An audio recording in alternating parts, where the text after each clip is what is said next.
Hello and welcome to Gamersledge podcast with no intro and no production work because Windows Update. Yay, PC Master Race. I'm one of your hosts, and joining us this week is, of course, Matt. Hi, Matt. Howdy. And also joining us is Mitchell. Hello. So we have a ton of stuff. Matt would like the link. I'll throw it in the chat there for you. Give me 1 second. Copy and pasta. No, apparently Windows 10 had a big update this weekend, and I have a weird version of Logitech webcam. It's a C310, which was the top of the line of the El Cheapos, so it was like $100 originally when I bought it, and my dog got a hold of it, and it's been hanging on by a thread for a while now, but it always works no matter what. And the weird part is that after this update, it detects that it's plugged in, but it tells me that it's a generic Windows driver. And now when I go to the Logitech website, I cannot get the driver for that camera anymore. They only have the next step down, which is the webcam that I do have, but have not found in the unpacking stuff yet.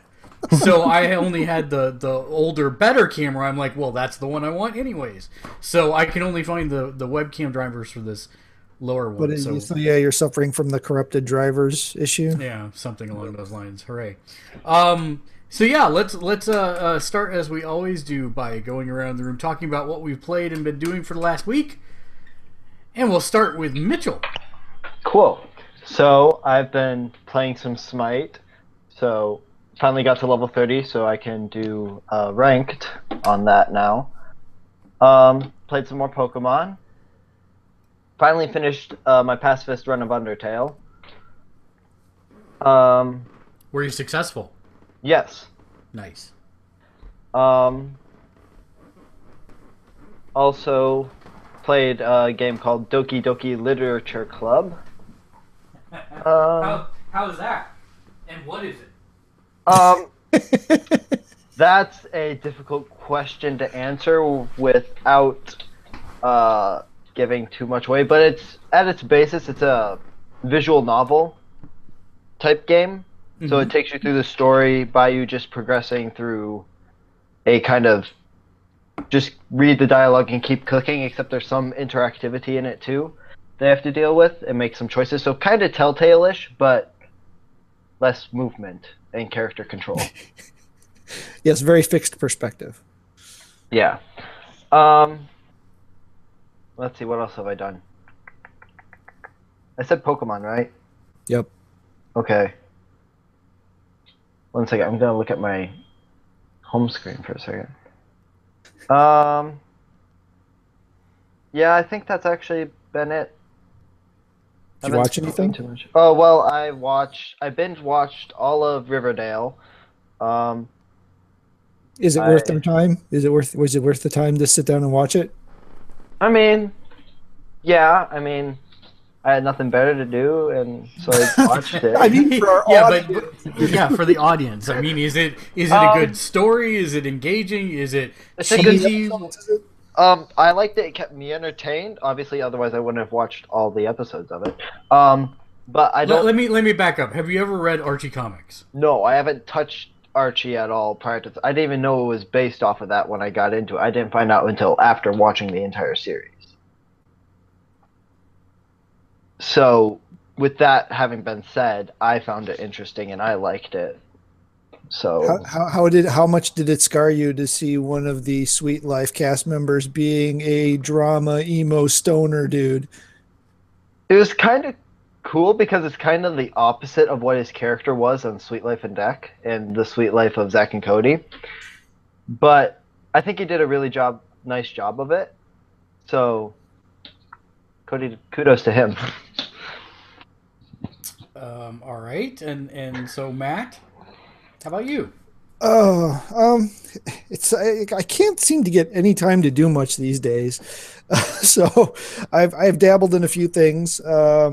Battlefront 2, still playing that little bit. I mean, I'm done with the story. I'm not probably going to go back and do the story again, even though I missed some of the trophies for it. It's not a game I'm ever going to platinum, so I don't really care.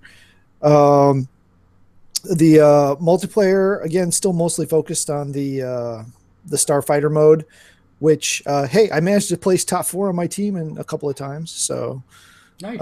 Nice. And that's with no star cards whatsoever, just so you know. Because I don't have any Starfighter star cards. Well, you can't buy them anyway, so it doesn't matter. Well, you can. You can use in-game credits to buy the loot boxes, but I haven't been. I tried out one of the free games from Plus for this month, which is Forma.8. I assume that's how you're supposed to say that.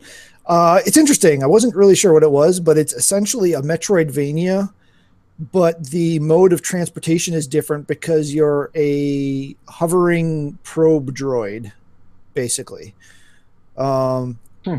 So you have momentum. So as you're traveling through the world, you build up to a maximum speed, which at least toward the beginning is kind of slow. But then as you try to stop and turn around, you actually have momentum. So you have to like time your turns for avoiding hazards. And there's an obstacle-based time challenge that I encountered early on, and you had to creatively come up with how to bounce yourself off the walls to keep your momentum up so that you could finish the challenge within the time that you had to do it. So it's a good little game so far. We'll see if I stick with it or not. Been slowly. Dave will platinum it. Oh, Dave, yeah. Well, no, he won't because he's playing it on his Switch. Oh, well. Switch. Why play it on something where you could get, cheap rewards and endorphin rushes off of when you can play it on a system that doesn't do that? Uncharted Lost Legacy, I've been slowly chipping away into. I finally got to the open world part of the game. So I'm sure I'll be lost in there for a while. So I have lots of questions about this game. Which Uncharted? Yes. Okay. So is it a side story? Because that's what it seemed like. It's a sequel to 4 with support characters. Okay, so it is actually a sequel, though. Yeah. Okay. That because I thought it was like maybe a side story around 2.5 or so. No, but actually the one of the two characters in the game is a character from 4, and there's some dialogue that places it squarely after the events of 4. Awesome. Mm-hmm. And so is it pretty much the same tried and true formula of jumping, gunning? Yeah. Jumping, gunning, puzzling, pretty much so far, yeah. Okay. And it's got the 2-character formula that 4 had, except it's Nadine and Chloe instead of Nathan and Sam. Still got plenty of banter to go around, though. Oh yeah, it's an Uncharted game. I mean, if you've played an Uncharted game before, it's an Uncharted game because Nate usually has somebody that he's bantering with, or he's talking to himself, one or the other. And so it's the same thing here. It's the two of them talking. They both have a pretty high snark level, at least at this point yet. They don't really, they're not getting on, if you will. They have a bit of internal or interpersonal conflict there. So would you call them Tony? I call them Tony. Tony Snark. Oh boy. Let's move along. Played some more Horizon Zero Dawn. I swear, the Christmas break, I need to take just 2 days and do nothing but play that game nonstop so that I can finish it. I know Mitchell's almost done with it. I'm almost done, but I wanted to get through the Nuke stuff. Wilds, before finishing it. Because in case anyone didn't know, the Frozen Wilds actually takes place before the end of the game. So all you have to be is level 30, I think, for the quest to pop. Because you actually have to go to a quest marker to access that area. I really need to finish that game. Yeah, all of us need to finish that game. And then I also played Doki Doki Literature Club. This was a little bit of a co-gaming experience with us. What it's trying to do is do something unique with the visual novel genre. So it kind of blends together aspects of like Mitchell said, like a Telltale or some sort of adventure game, mixed with a visual novel, mixed with Hideo Kojima's brain. Is it PS4? No, it's Steam. It's PC only as far as I know. Oh, it's PC. Okay, yeah, it's PC. Yeah, so I played this on Steam.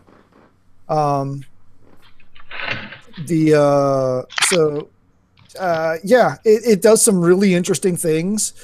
I did manage to get to the true ending, even though I didn't follow the path that I read to that's supposed to take you to the true ending. Mm-hmm. But I did get to the true ending. There's a little bit of Black Mirror, little bit of Hideo Kojima, a little bit of a lot of different things in there. It plays on you. How do you talk about this? It plays on you. It plays on you and your assumptions. Let's leave it at that. Oh, awesome. And the other thing how much did it cost? It cost exactly $0.00. It is a free game. Wow. Yeah. So worth is your it time. worth people's time? Yeah. I mean, it's definitely worth your time. It's worth your time. It's about 3 to 4 hours, unless you're a slower reader. I mean, I was smashing the space bar trying to get the dialogue boxes to move along. I know that if you're trying to get to the true ending, if you do the pathway, that you can then just hit the skip button, which definitely speeds up for the secondary routes and stuff. Right, yeah. There is a skip button, so you can skip after you've experienced dialogue once. If you experience it again, you can skip it. So that cuts down on your time. But it does deviate. I assume the skip button... Okay, I don't want to say anymore because I already said too much. There is an interesting mechanic in there, though, where you're supposed to be writing a poem. Mm-hmm. And... yeah, it's interesting. Let's just leave it at that. It's interesting. Everything about this game is interesting. It's a very intriguing game. Definitely makes you think. There are warnings. If you feel that you in any way, shape, or form may have issues with the things described in the warnings, please take them seriously. They are legitimate. I know there are people that would have issues with some of the content. That said, if you can stern through it, it's a unique experience that you've most likely never had before and probably may never have again. All right then.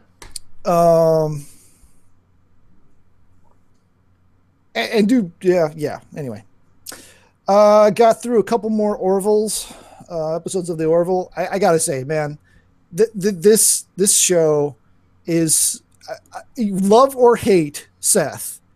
This is the biggest love letter to season 3 on of Star Trek: The Next Generation. Yeah.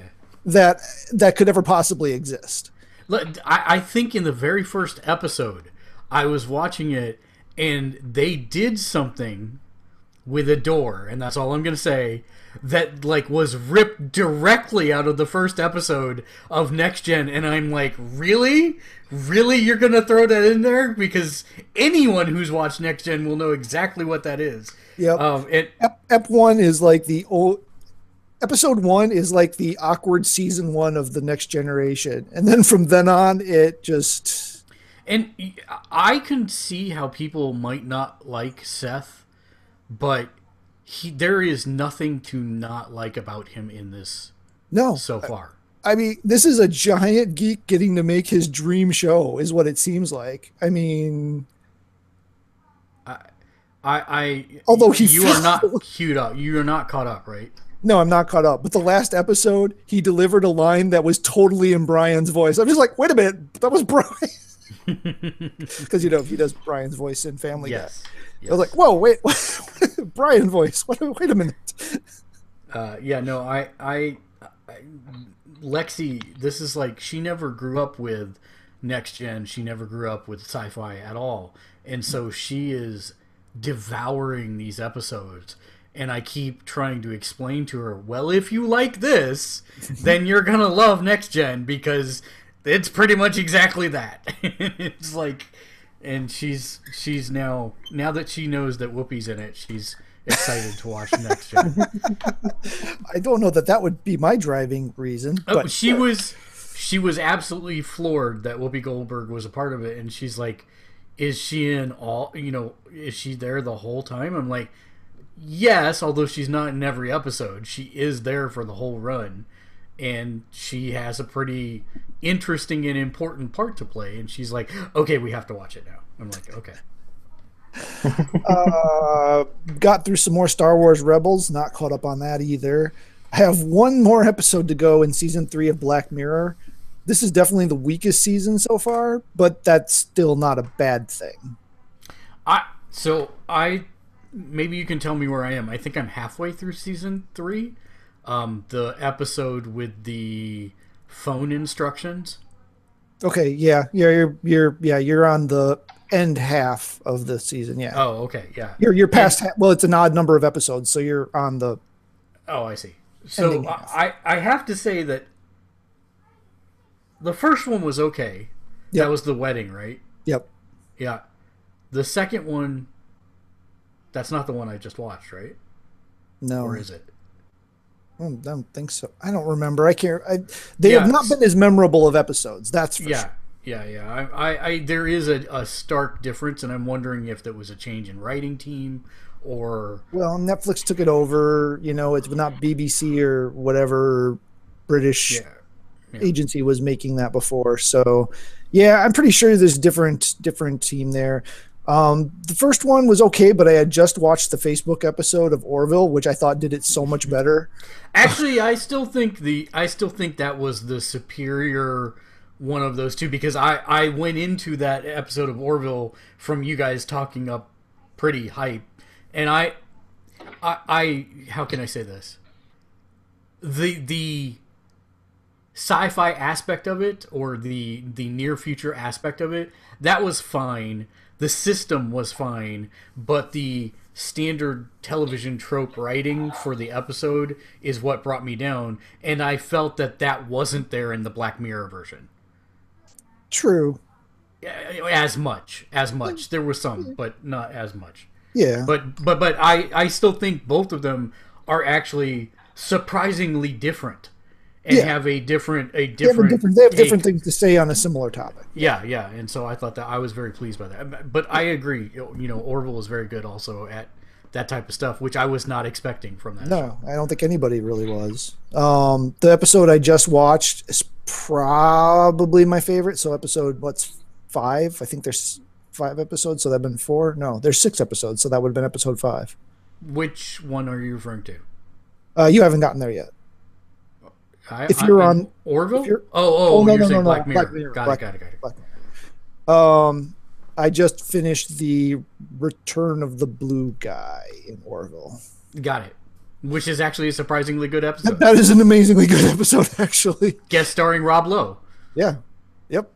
And I totally called it wrong. So I thought I knew what was going on, and I called it. I had the right idea, but I had the wrong character. Oh, I called it at the very beginning of the episode, and it was one of those ones that Lexi got super pissed at me at the end of the episode. Well, I started there, but then I flipped because I thought something, then it sucked me in, which brings me to my last one, The Gifted. I am surprisingly enjoying this show. It's not great. I'll say that. It's not great, but it's doing something that's working for me. I haven't been able to quite put my finger on it yet. I've been watching it with Keegan, and we both got bamboozled by this last episode. We both totally thought it was going one way, and it went off a different direction. So I haven't watched a single episode of it, which is horrible because X-Men is my favorite franchise, and I keep forgetting that it is on and exists because it's on a channel that I quite frankly can't get. And so I totally... There's no over-the-air in San Francisco? I'm not equipped for it. Is that on like $15 antenna, dude? You spend more than that on your mocha frappa soy latticino this morning. It should be on Hulu, but it is also still on the DVR, sitting waiting for you for Christmas break if you want. Okay. Oh, is it on Hulu? If it's on Hulu, I can watch it. It's Fox, so it should be. Oh, I totally wasn't aware. I thought it was on like AMC or something like No, that. no, no. Gifted is Oh, Fox. weird. Okay. Um, I don't know how many episodes are on Hulu because you know how they run their screwtastic. And can I say, making Runaways 1 week at a time is the worst freaking idea Hulu has ever had. I haven't seen episode 5 yet. I know it's out, but I haven't seen it Yeah, yet. I haven't either. And I'm like, oh my god, I want. We both turned to each other and we were like, that's it? There's no more? They released half a season, and then I realized, They're oh going. no, they're releasing one a week, Yeah, and we were just they behind. threw episodes for the first 3 episodes out all at once, and 4 followed pretty quickly, and then it's week by week, which is a really weird decision. I guess is there some law that says TV No, channels can only release? 'Cause, I mean, Hulu's it's owned not a by, TV channel. well, Hulu's owned by 3, right? It's owned by NBC, ABC, Fox, right? So since they are broadcast networks, is there some rule that they can only show Nope. episode weekly or something? Nope. So yeah, I haven't watched a Hulu series before, so I don't know if this is normal for them or if they No, normally dump they it all. release Or... whole Hulu series all the time. Hmm.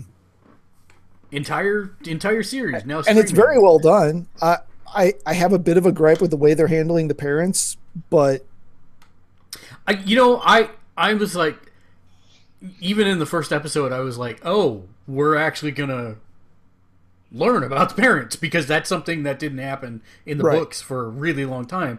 which But I made kind it of get easier to vilify them. Because, right. I kind of get that they kind of needed to fill more time without the, you can only do so much with teen angst.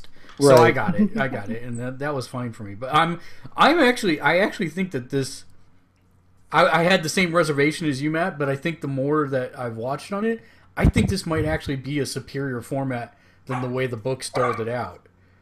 Yeah, and it'll be interesting to see if they.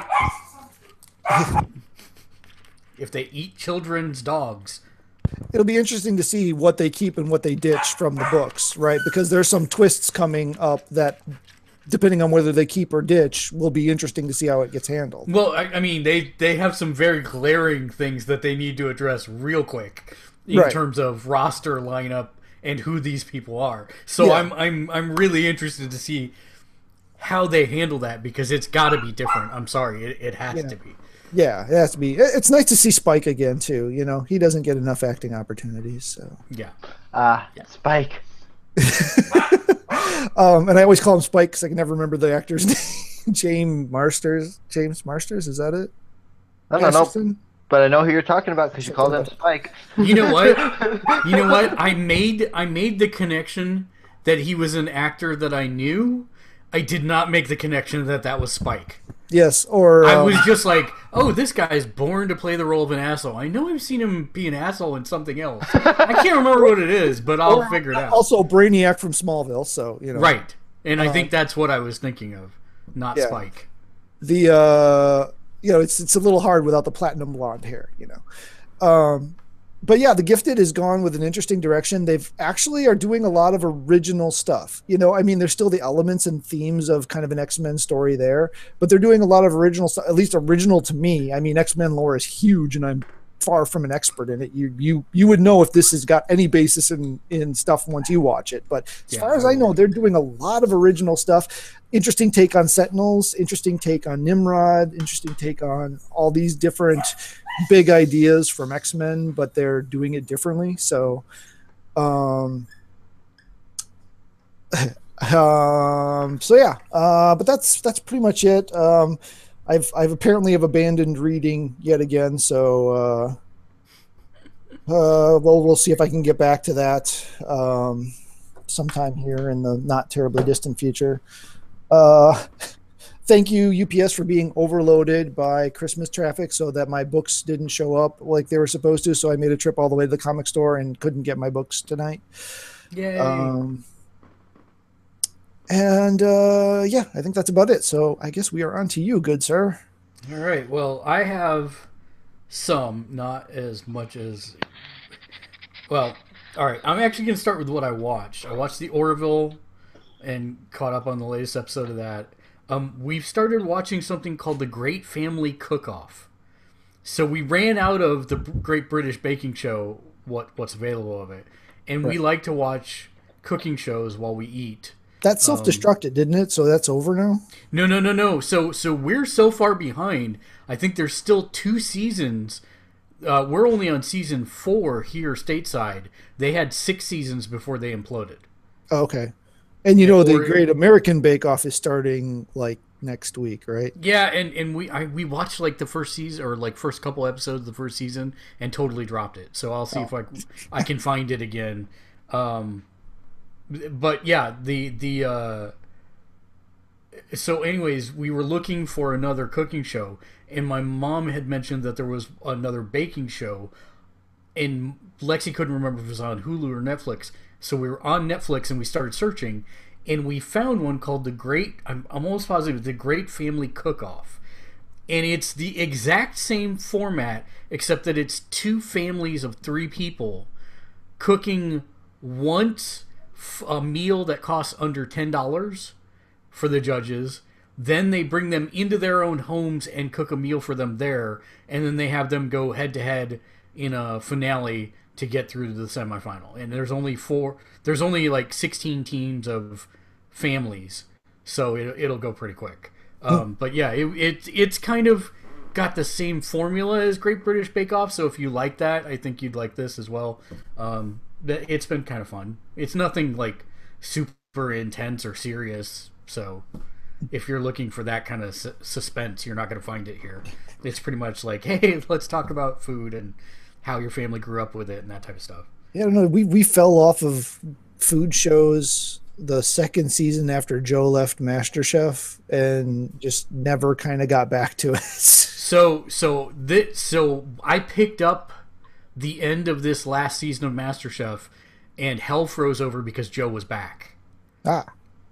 He came back at least for the finale, and I'm hoping that they bring him back full time because he brings something that the show has been lacking since he left. And I'm not a big fan of Graham's replacement is okay, but I've never liked Joe's replacement. So, well, yeah, last time I watched, they were down to just 2 hosts. It was just Christine Gordon, right? Yeah, it was just the 2 of them, and then they had a guest host every week. Oh no! This last season they had somebody in new who was like a Latin cook or something like that. He was fine. He was okay, but yeah, I still don't like her. Not that there's anything wrong with her. She's just not. I don't know. She's kind of she's kind of like Kara's sister in Supergirl. She just fills whatever role she needs to for the moment. Except I like Kara's sister on Supergirl. So yeah, we did that. We got down to the last 2 episodes of Legends of Tomorrow, and for some reason I can't get Lexi to finish it. So that'll happen sooner or later, because we need to finish that so we can move on to the next season once it finishes on Netflix, which should be any day now. Playing mobile, South Park Phone Destroyer. I've really come to the conclusion that it is a MOBA in disguise. There are no predefined lanes, but there are definitely lanes, and you set up your strategies of like, well, this guy's gonna put this, a blocker up here, so I'm gonna throw my guy down here and try and swing back and hit him behind the line. So it's really good. I still haven't spent a dime on it. I am taking out people 2 or 3 levels above me with my deck, so I think it's definitely playable as a free game, and is a heck of a lot of fun. And if you like the game, there's like a billion references to the show, so that's good too. I got back into Star Trek Online again in a hot and heavy way, which happens on a pretty regular cycle for me anyways. But they released the Miracle Worker ships, which these are all based off of the Miracle Workers of the series. So you have one that is based off of Dyson, the guy who coined the phrase Dyson Sphere. There's one based on Scotty, and there's one based on Trip from the original Enterprise series. Or Enterprise, however you want to say that. Not the original series, but Enterprise, the series. And they all have kind of crazy things, but the important thing about them is that they all have one extra console slot, which means that by the time you fill them with appropriate consoles, they are the most powerful ships in the fleet. And they have them for if you're playing Romulan, Klingon, or Federation, they have Miracle Worker versions from canon. So they have like Klingon great engineers as the basis of theirs, etc. And Romulan great engineers. So it's kind of interesting stuff. So Divinity... are those earnable or are those purchasable? those are C-store. Those are you buy them off the marketplace kind of things, sadly. I mean, at the core of it, that game is pay to win.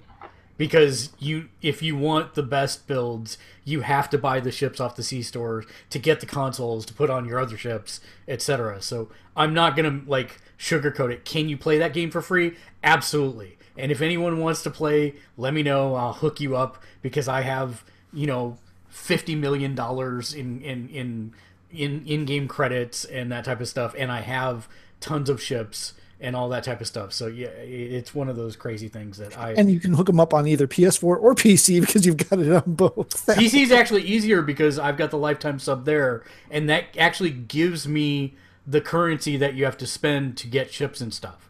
So I don't know why I do know why they didn't do it for PS4, but I still signed up for it anyways because I'm a goob. But yeah, I had to have that cosmetic Borg race that doesn't do anything for me other than make me look cool. Borgish. And I have a laser pointer coming out of my eyeball. That's about it.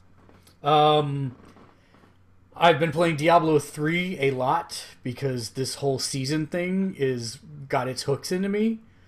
And I've actually managed to get a pretty high level character in a small amount of time.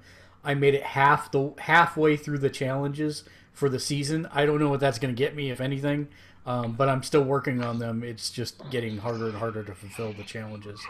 So that's probably a good sign, I guess. And then I also started playing a game on mobile called Eternium, which is literally Diablo, except you point and you click on the screen to make them move, and then you click on the screen to attack, and then specials are actually like gestures. So you do a V, like I'm playing a demon hunter type character, and you make a V to do rapid shot or whatever, or you swipe to the right and to the left, or you make a square or whatever, and that's how you do the special moves. And it actually works really well, and it's flat out a Diablo ripoff. So that's closest thing to Diablo I've seen on the phone. No multiplayer that I'm aware of so far, but it is pretty good from what I've played. And then last but not least, I have played Divinity 2, Divinity Original Sin 2. I also played Divinity Original Sin 2, and I also played Divinity Original Sin 2. I actually listed it 3 times like that because I've been doing 3 different things. I have been playing the campaign mode on my own, which is still amazing, and I don't even think I'm like a quarter through the campaign. I have been playing multiplayer with Deuce, and that's been interesting. I cannot wait for this game to come out on consoles. Matt, I don't care if you're not buying new games at that point. I am going to force feed you this game, and we are going to play it and stream it online, and you're gonna hate that part of it, but we're gonna do it, darn it, and we're gonna see if we can get a full party, because man, it's phenomenal, and I can't wait for it to come to consoles. But then the other thing that I've been doing, the third way that I've been playing it, is when the game first came out, I wanted to remake one of my favorite modules from 4th edition Dungeons and Dragons into it, because it has a Game Master mode that allows you to do that stuff.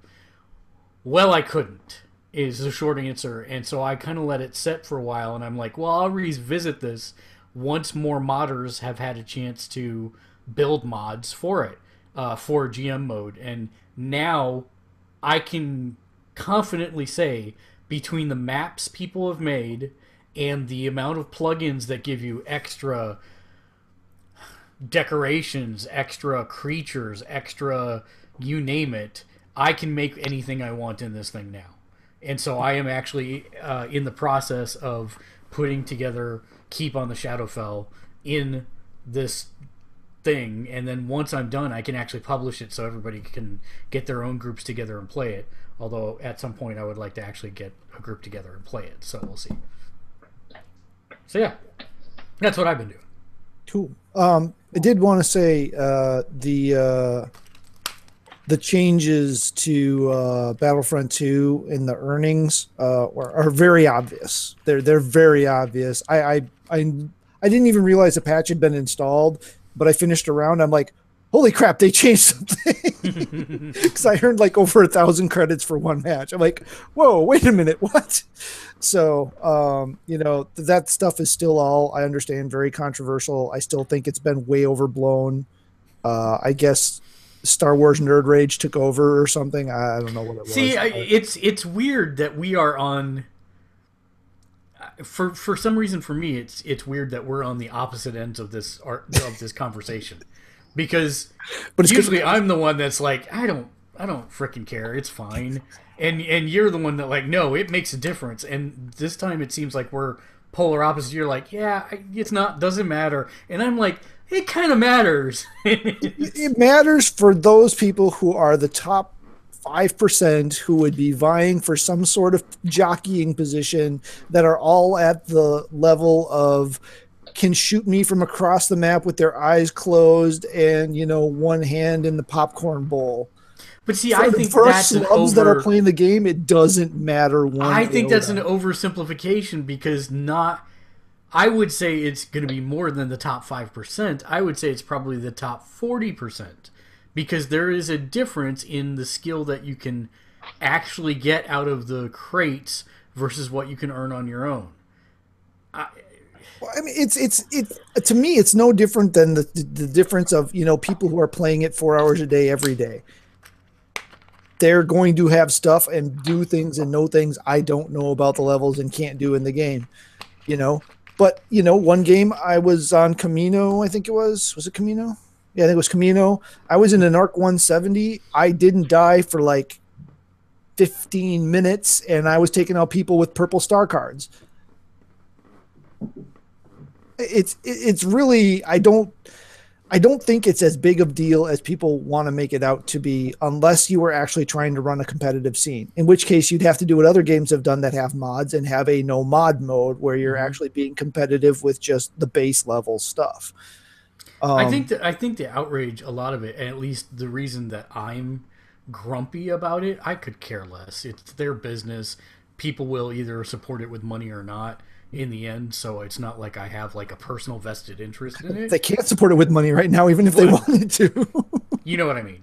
They can buy the game though, and that's sure, the thing. Yeah. It's like, I think what I'm grumpy about is kind of the same thing I was grumpy about Destiny about, is that they kind of promised one thing, oh, we're going to make this progression system that anybody can do, but when people start really analyzing it, well, no, you're going to have to grind for 900% more hours to get the same thing as if you spent money. That's different than what they said, and I think that's the part that, to me, rubs me the wrong way. Yeah, I get that. I mean, I guess I'm coming from a perspective of I'm never going to max out this game. There's no way. I will never max out all the characters. I will never get all the star cards. I just won't play it enough. I enjoy it. I like being in the Star Wars universe. I like playing in worlds that we've never been able to play on really before. And I think the single player was a passable thing. They made some bad choices, I think, which would have made it better if they hadn't done, but that's whatever. And the vehicle mode, if nothing else, I'll play Starfighter mode off and on for probably years to come. Is it possible that you've killed everyone else on the other team, or the other team has killed everyone on your team but you? Is that possible? Is it possible? There's not a permadeath mode that I'm aware of, but I haven't played all the modes, so you can't be the last Starfighter. No, you can't be the last Starfighter. No. You could, by coincidence, for the 4 seconds it takes everyone else to spawn back in. Yeah, that's kind of what I was getting at. Yeah. Yeah, I mean, you could have something an effect where, some fluke thing like they use the sonic bomb from Slave 1 and it wipes out everybody but one starfighter. Yeah, That's possible. perfect. Okay, good. As long as it's possible, it's possible. I'm interested. Okay, yes, it's possible. The only frustrating thing about Starfighter mode is you go in and you're like, yeah, I got some good kills that round, and it's night, and you go in and you see kill 0. They were all bots. They're really good at giving the bots names that look like they could be feasible people. So he's like, son of a, they were all bots, and they don't give you any credit for killing bots. Nice. So let's talk about our topic of the week and the name of this episode, which is not our Game of the Year discussion. We are definitely not discussing that tonight because we don't have enough consensus yet to even start that and start to formulate that. Here's the problem. We're not going to have a consensus because there's going to be 5 different people with 5 different choices. Well, that's okay. I can still statistically get that to the point where we can. If you recall, the first round is getting all 5 people's different lists together. Yeah, which usually takes more than the end of the year. Yeah, I know. I'm already starting to drub people. Thank you for getting yours in, Matt. Oh, you're welcome. Well, we all know Dave's already, so Yeah. So I'll get those 5 lists in, and then it will be the case of as many of us as possible sitting down and arguing it out. We'll see what the numbers bear out first, and then kind of argue it out for there. So, because if everyone nominates, Horizon Zero Dawn, but only 2 people nominate Zelda Breath of the Wild as an example, not that that's going to happen, but if that were the case, then we'd have some discussion there rather than just saying, well, Horizon Zero Dawn wins because he got 3 votes, as opposed to 2. So there's a process. Huh? I think I like that one scenario. We got 3 votes. Yeah. Well. So yeah, we'll see what it is. I actually did, and this is totally inside baseball for anybody watching, but I totally did look for a plugin for the site to be able to do external voting on this, and I don't know what I did, but I think the website's totally borked. I can't get any plugin to work. I sat there for, I think, almost 3.5 hours last night just trying to get a WordPress plugin to work.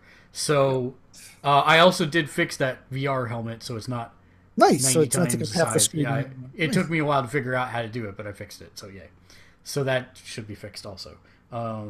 So yes. So there's all that. So we're not discussing that, but what we are going to discuss in the meantime is something that we thought was dead, but it has come back to life. Mega Man! No. Something else that was dead that has come back to life that puts a grin on all of our faces if it actually happens. And I want to talk about what happens if it does. And that is, Matt, Disney potentially, possibly, most likely purchasing the 21st Century Fox movie properties. That is correct. And television properties. And television properties, yes. Yes. They just can't buy the live TV stations because that is a no-no. Yeah. Because they already own one. So this is where it gets weird for me, right? We already have the divide between the MCU and the MTU, the cinematic property, the cinematic universe versus the television universe. Then you have these Fox shows that are out in left field, like Gifted or Legion, which is on FX, which are kind of out in their own universes. Do we see a mandate, if they actually purchase this, to bring them into a cohesive universe, even if it's just the TV universe? Or do we leave them out doing their thing on their own? Well, I mean, if the predictions are right and we get a ruling on this next, or we get an announcement on this next week, they'll obviously play out the rest of what's on the docket as is. They won't do anything drastic like cancel New Mutants. What's the horror one? Yeah, New Mutants. New That's Mutants. the horror one. Yeah. You know, they're not going to go and they'll play that all out. And there's two distinct paths that I haven't decided which way I think they're going to go. They'll either leave it completely separate and just run it off on its side, and they'll reboot it. They'll reboot everything. They'll probably try to make an integrated mutant verse, at least, and leave it off in its own little pocket, doing its own thing. Or I still think it's, the end of Avengers 4 is Franklin Richards shows up, snaps his fingers, and everybody's zapped into a little ball, and the universe reboots, and the ball explodes. So let's talk about that for a minute, because end of 4, right? Right. Call it Franklin Richards, call it Warlock. I'll choose Warlock just for my own. Well, that would just be the thing coming across, right? Franklin breaks into this reality because there's a threat to both realities that they can only address if they come together, and so he fuses both realities into a single one. Or maybe him and Warlock do it together. Right. Or even you get well, and this is kind of where I'm going with this. You get James McAvoy to come in at the end as young Professor X to help with that transition.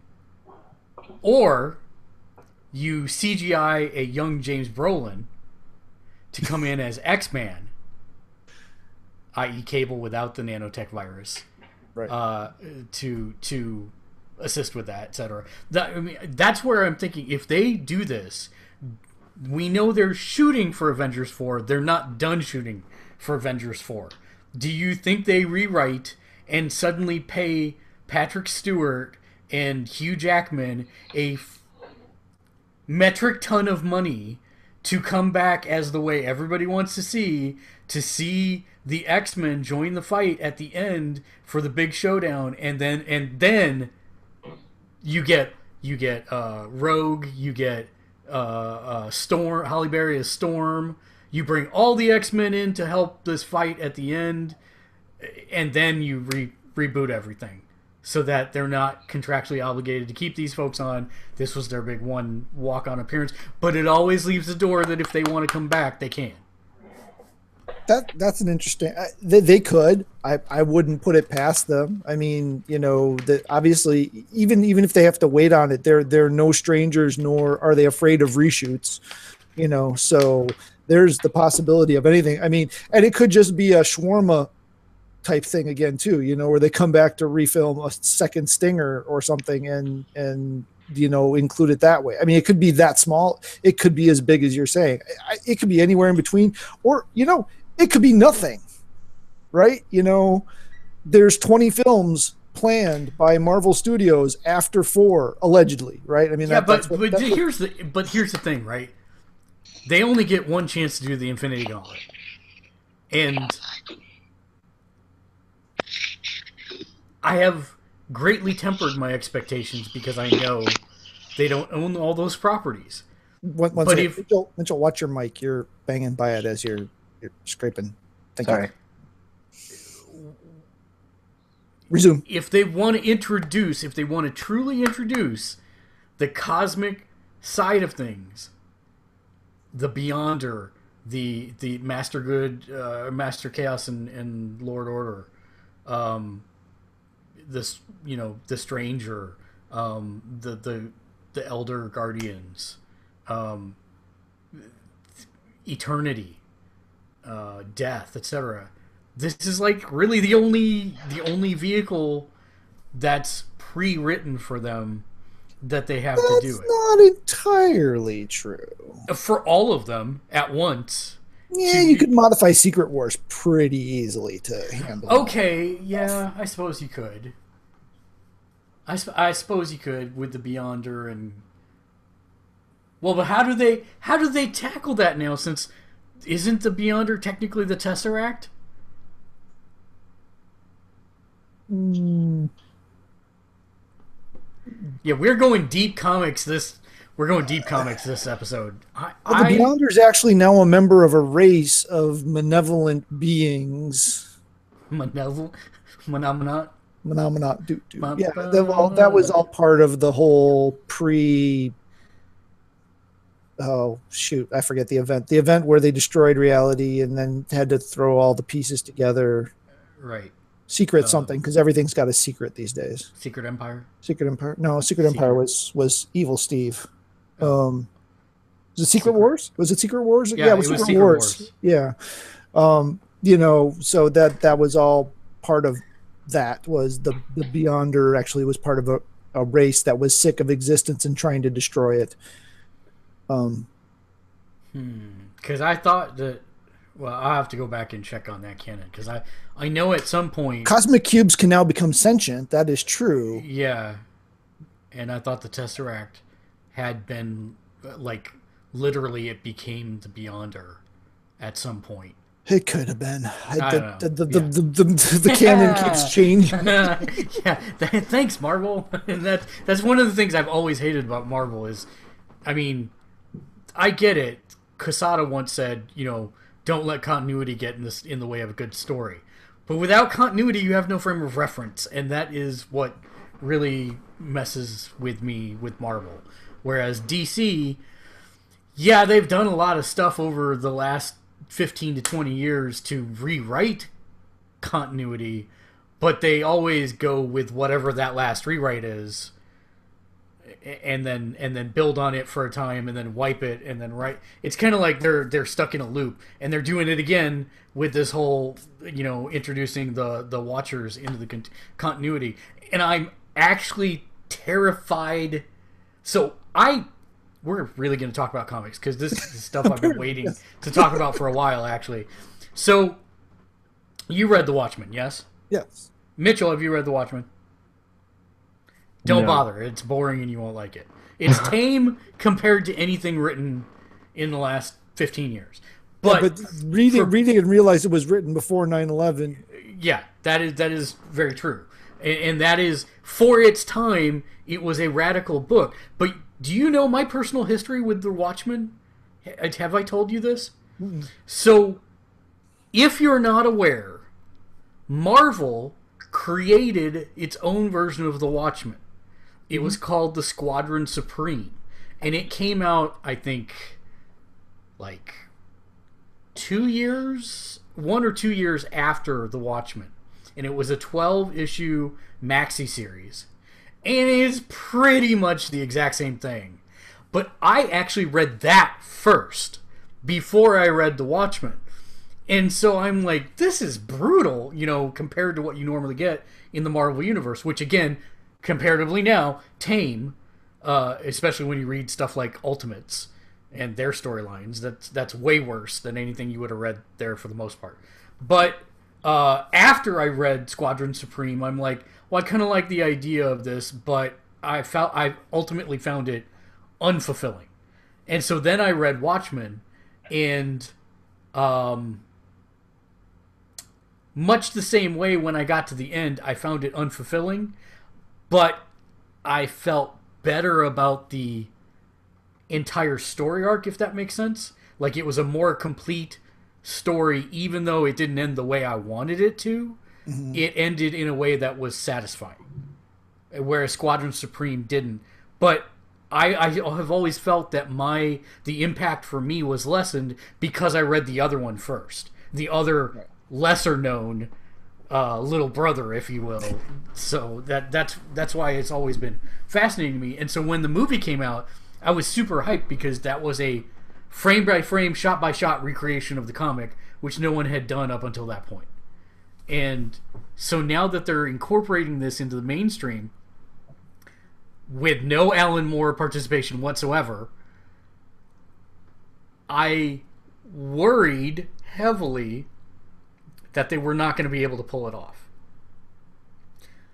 We've seen Johns pick up the reins for books and be able to seamlessly weave in whatever, with ancient lore that everyone else has forgotten about because he is the master of DC continuity. And I worried about this, but I read the first 9 pages of the first book. They did like a preview thing, and I have to say that they're nailing the voice, at least the tone, and I'm very interested to see how this goes, because theoretically Dr. Manhattan can do the one thing that no one else in the universe, which is completely unmake Superman. He could simply blink and undo all of his atoms and Superman's gone, no matter whether he's from Krypton or not. So that actually, to me, is interesting, and I want to see how they balance all this. Yeah, I don't know how it's being set up. I intentionally don't pay much attention to DC stuff until it's done, because I'm not tempted to actually go buy it. But I'm just trying to figure out if it's set up as a versus or whatever, because basically anyone in the DC universe could take out any member of the Watchmen single-handedly, no problem, except for Dr. Manhattan, who could basically destroy everyone for all time, everywhere, if he wanted to. Right. So it's this weird. I mean, I get it. He's like ridiculously Superman, and everyone's ridiculously lesser versions of the DC pantheon. So it's kind of an interesting setup. But I think it's actually going to mirror the old Spectre arcs that they did in the past, where the Spectre lost his humanity and people had to remind him of who he was. Because that's really, to me, I think the Watchmen are going to be integral for reminding Manhattan that he was human and who he is, kind of what the movie and the original arc touched on. But I think it's going to be more so because he spent years and years alone in deep space. And I think when he comes back, everyone, including Superman, is going to be an insignificant speck. But he has altered the universe in some way, most likely creating the new 52 that's currently going on, the 52 universes. So is that, are they saying that this is a fusion, or are they saying that similar to what they did with post New 52, that everything that happened before really did happen, they just forgot? No, I believe that everything that happened before did happen, but he has altered the multiverse in some way that is yet to be seen. Okay, so they're still saying the Watchmen are still a separate multiverse. They weren't a part of the... And no one remembers? Yeah, no, I think at this point they are a separate multiverse, but now, as the new 52, they are part of that universe, but nobody knows yet. Okay. And so that's part of this, is revealing that, oh, it's not 52, it's 53. And then what does that mean, and how come we've never seen them before or detected them before? And then what does that mean for us when it turns out that that 53rd one has been the one pulling the strings for God knows how long? And that's where I think there will be confrontation at first, and then we'll see the Justice League probably take on members of the Watchmen to help talk Manhattan down from eradicating everything, or trying to make it one, or whatever the case may be. Because I think DC even is to the point where they're like, we got to stop resetting the universe, because we've been doing it for 20 years, every 2 years, nonstop. Yeah. And it's fatigue for any comic readers, and they gotta figure something. They were good at telling stories for 70 years without doing that. And then once they did it the first time, they let it sit for 30 years. So, it'd be nice if they stopped again and stop, don't revisit it every time. That's my same plea to Marvel, is just stop. Just breathe for a few years. They're not going to do it.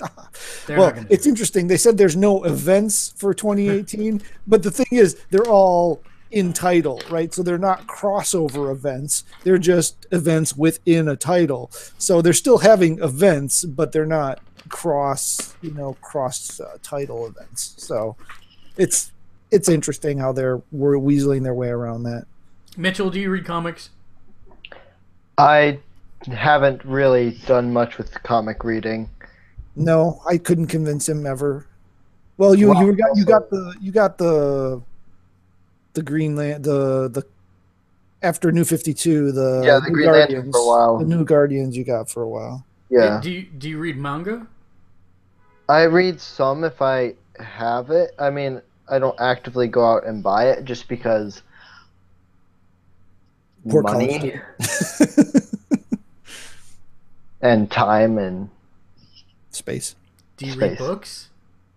Sometimes if I have a couple of books I need to get to yet, but he has in his past been a very voracious reader. It's tapered off as oft does toward the college years. Yeah. Name of the Wind by Patrick Rothfuss. Make it happen.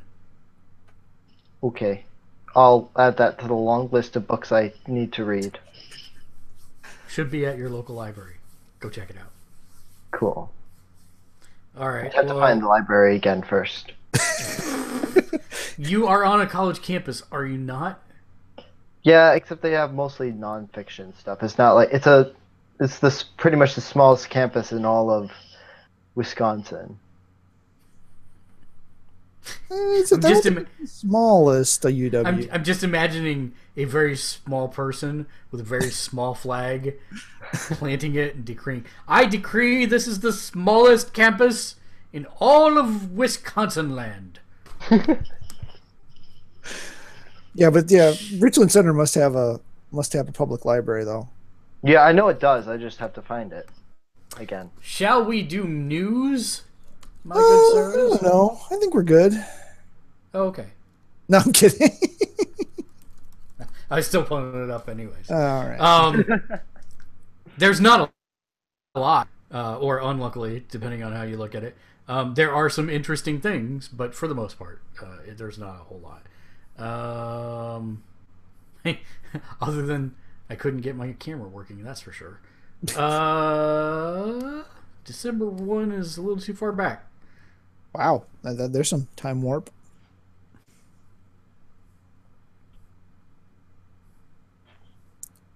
No, actually, it's only the 5th, so that's still within the week. Yeah, I guess we're in December, aren't we? Yeah. It's gone so fast this year. It's crazy. Okay, here we go. November. All right. So, Nintendo revealed that they are putting amiibos in their new Super Mario cereal.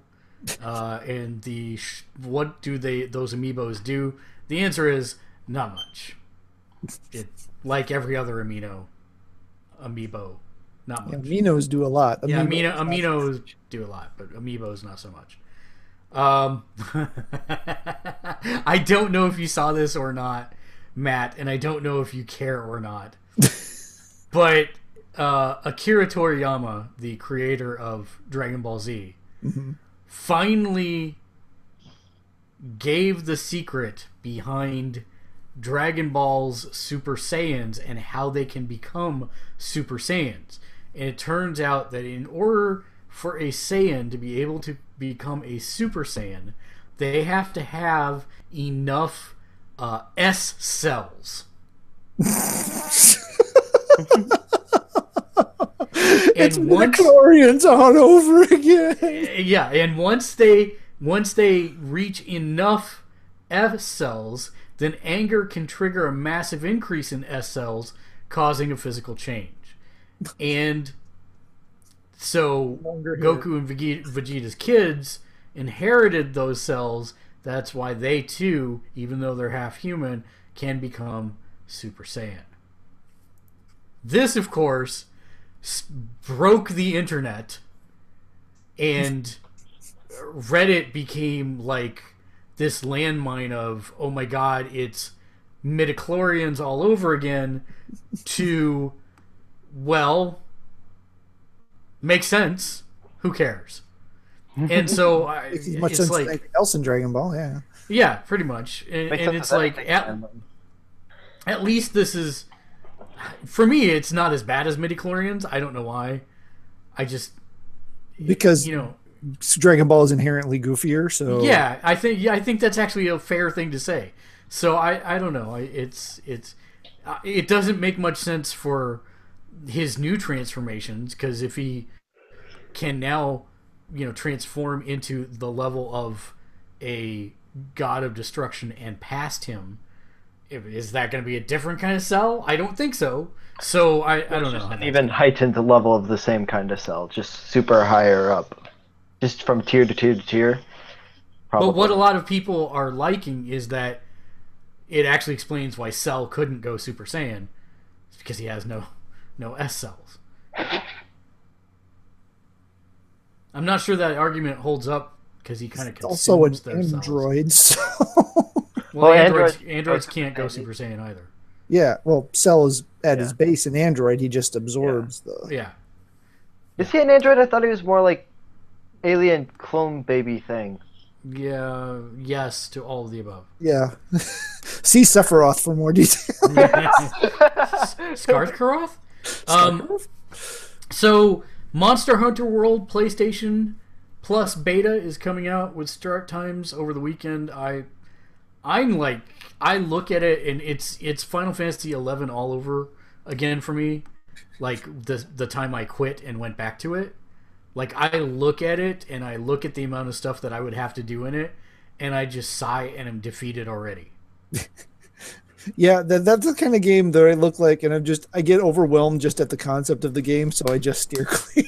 Yeah, and I mean, I should like it because it's basically Dark Souls gameplay, and I love Dark Souls. But Dark Souls to me is like here's your first world. Yeah, you're going to die a lot. Figure it out. And that's it.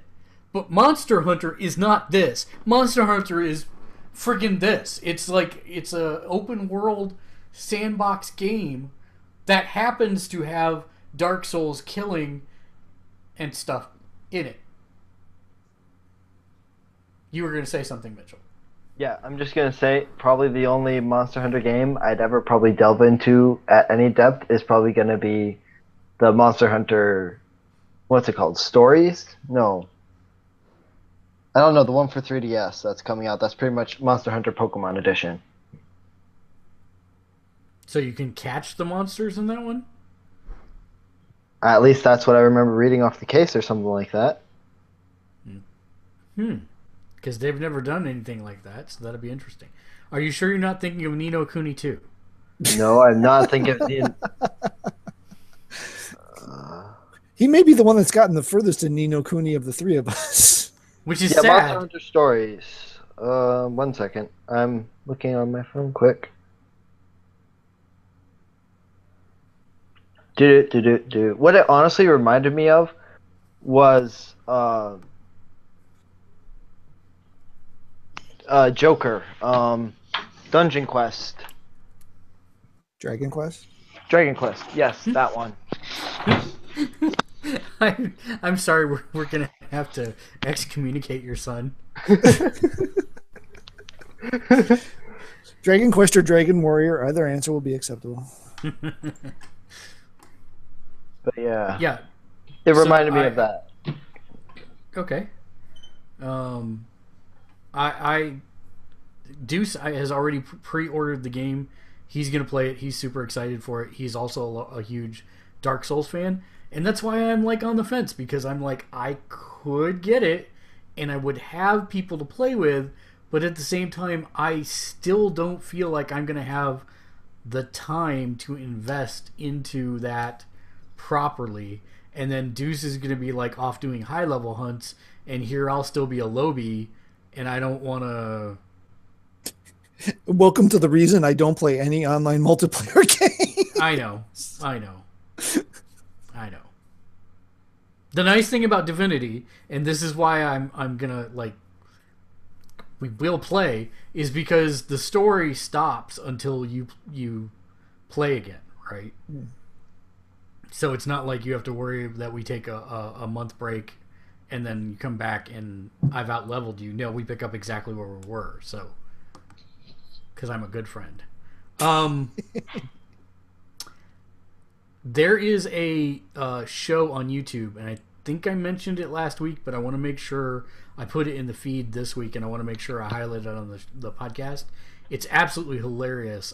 I actually love it.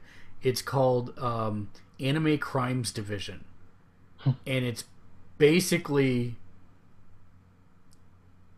what would happen. Matt, you remember JR? Yeah. It's what would happen if you gave JR a CSI type show. So there's waifu pillows and Pocky eating. Oh gosh. And Yu-Gi-Oh rings, and subs versus dubs, and it's actually amazing. You really should watch it. The main character is one of those people who his voice does not match his physique or appearance at all. He's got like this Barry White voice, and it's super. I really like it. I really suggest that everybody watch it. Barry White.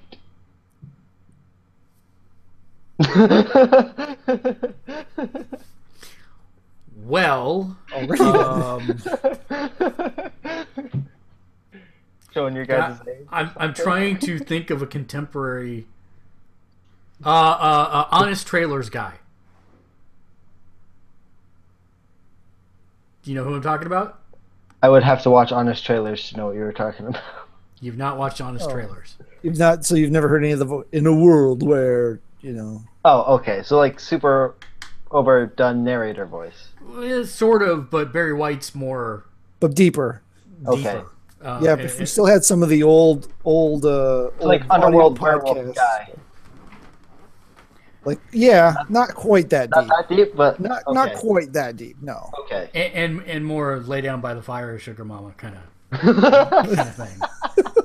Because that's right, Barry then. White. I'm sorry, I have to explain it that way because that's how it is. But yeah, he's a singer. You're not wrong.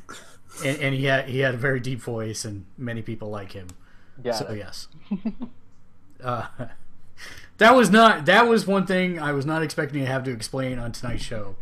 Barry White. All right. Just Google it and listen to a few minutes of a couple songs, and you'll have it figured out. Yeah, you'll pretty much have his entire catalog. You'll be caught up at that point. A separate Harley Quinn movie is in the works, according to Margot Robbie, as well as a separate Harley and Joker movie. Are we plussed about this? Are we non-plussed about this? Seeing as how I have not yet watched anything Man of Steel forward, I guess I really don't care. Oh, wow. I guess I'm kind of in the same box. So, you know, I would like you to watch Suicide Squad at some point, because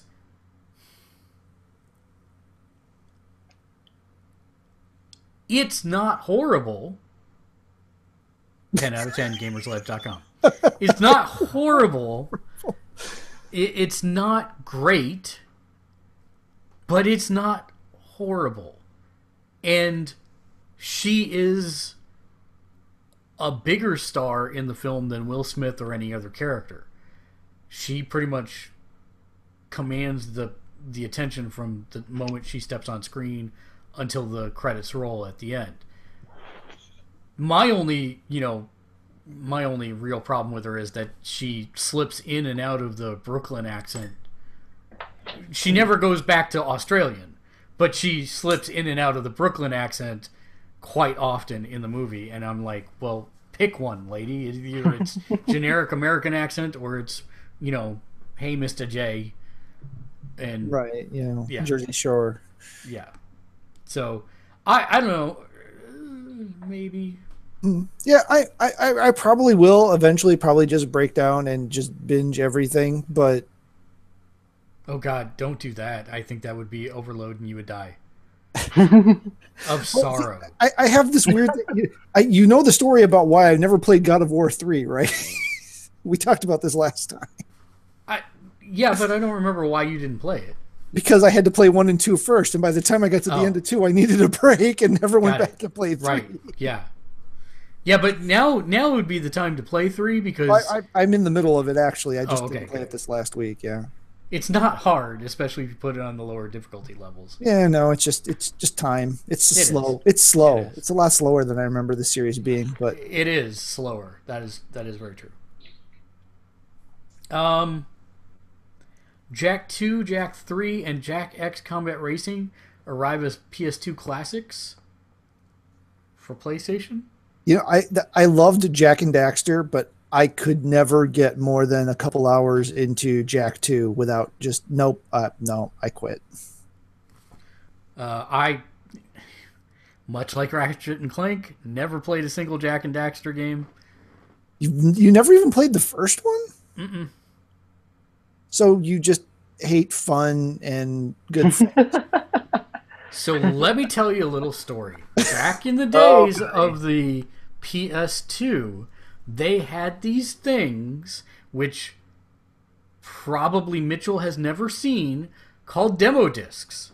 And I used to collect them. I tried to play a Legend of Legaia once, and I accidentally put in the demo disc instead of the actual disc. Very good. There you go. So I used to get a ton of demo discs, and basically, I remember that I had gotten one for Jak and Daxter, and I played a couple minutes of it and was like, nope, and that was it. And because I always thought Ratchet and Clank was Jak and Daxter, I never played Ratchet and Clank either because I thought it was the same thing. Jak 2 changes the series from Jak and Daxter to try to be competitive against Ratchet and Clank. And to me, Jak 2 never held up to Ratchet and Clank, which is why I fell off the series. All I know is none of them were Crash Bandicoot, so I did not care. But basically, Jak and Daxter is Crash Bandicoot. But it's not. Full 3D. Yeah, it is. Spin around and it totally is. is. It's not. Tiny orange It thing. doesn't. They don't have the personality, charm, and style. Crash Bandicoot has a personality other than making pained faces. Well, yeah, that. Or wow. That's my childhood. Wow. Wow. Technically, that's my post-college years, but it's still my childhood. This explains so much about Mark. Yeah, pretty much. Wow. Did you have a soft foam helmet that you wore until like the age of 20? Did you happen to stand We didn't have foam helmets. Why do you think I'm like this? Speaking of childhoods, the childhoods of all the actors in Stranger Things are getting a little brighter because they got renewed for season 3. Yeah. Not that I know what Ghostbusters was this season, Dungeons & Dragons was the first season. Now I don't know what they're gonna do for the next season. They're running out of things. Depends on how far forward they jump. Yeah, pretty much. So I'm gonna go out on a limb and guess Star Wars. No, wait, it'd be too late. They're already at 85. Yeah, they're already way past that. Past that, yeah. Never mind. So Sorry. I don't know what it could be. I don't know. Indiana Jones, maybe.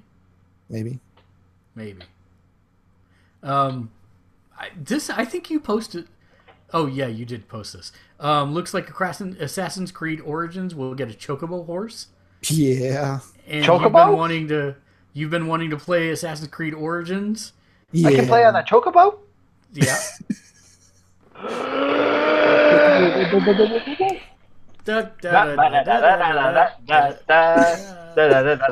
will not admit to how much time I spent on a chocobo in Final Fantasy 15 just to listen to that song.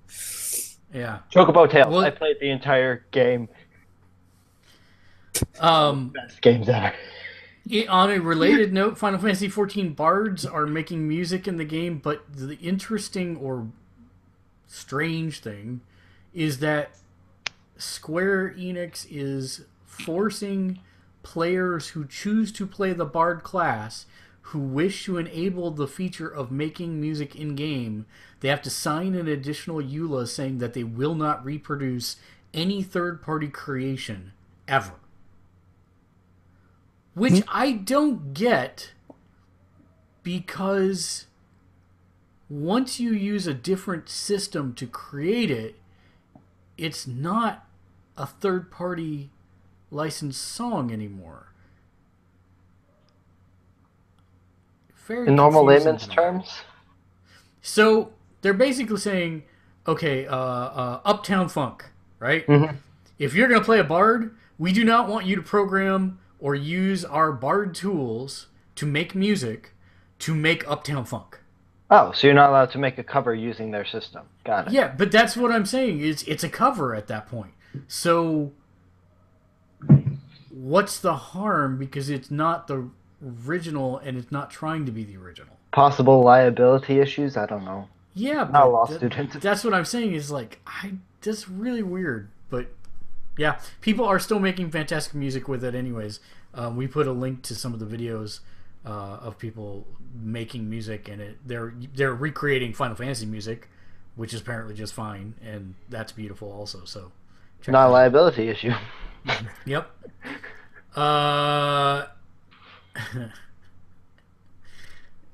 Matt, I know you have a bad taste in your mouth with all those movies that you haven't watched post Man of Steel. So something that might cleanse your palate is Batman Ninja. Oh yeah. Which you guys were talking about it as if you had a clue that it was occurring. This struck me out of hard left field. I knew it was occurring. I just didn't know it was this soon. I thought it was like another year out. I know of its possible existence. I would put the picture. I would put the link up and play the trailer in the chat, except that We're not in Rabbit, and I can't because Google. Hooray! But yeah, you just search YouTube for Batman Ninja, and you will watch the trailer, and you'll be like, "Oh my god, I need it immediately." True that. Someone posted alternate rules for how to cook the monsters you kill in Dungeons and Dragons, and I am now going to play a gourmet hunter from this point on as every character I ever play in Dungeons and Dragons, which offers some really interesting moral conundrums, because if I eat a goblin, technically that's a sentient creature. Does that make me a cannibal? No, not unless you're a goblin. What happens if I kill an evil human and I... That's cannibalism. If If you're eating human. If you're a human. If you're not a human, that's not cannibalism. Unless you're in the Shannara universe where they're all descendants of humans. Yeah. Right. Or Shadowrun. Right. Or... And how do you Speaking know? of which, is Bright out? Bright. The Will Smith looks like a Shadowrun ripoff No, movie? I think that's... I want to say that's February. Okay, I thought that was December. Oh, now I'm going to look that up because I actually am super excited about that. I have a feeling it's not going to live up to anybody's expectations, but if it's a halfway decent ripoff of Alien Nation, I'll be fine.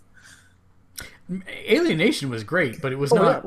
It was not Shadowrun-y at all. Well, no, but I'm saying the way they set it up with the police, with the cops and the stuff, it definitely had vibes of Alien Nation to it, but done with a Shadowrun type setup. Oh, I could be very wrong. You may be very right.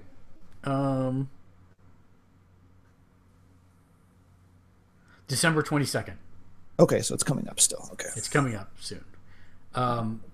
That reminds me, if you want a good kind of Shadowrun-y show, shows.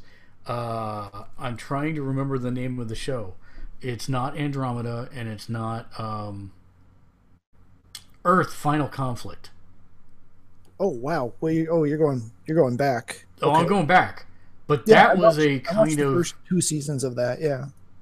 Yeah, that was kind of a really good balanced line, kind of intrigue versus a flat-out action. That's another one that, spoilers for a really old show, pulled a Babylon 5 on me with the main character. It pissed me off. Yeah, no, I was not happy about that either. But... And they didn't get a Bruce Boxleitner to replace him either. No, they did not. Pokemon Go's developer is relaunching its first game, which was called it just slipped my brain.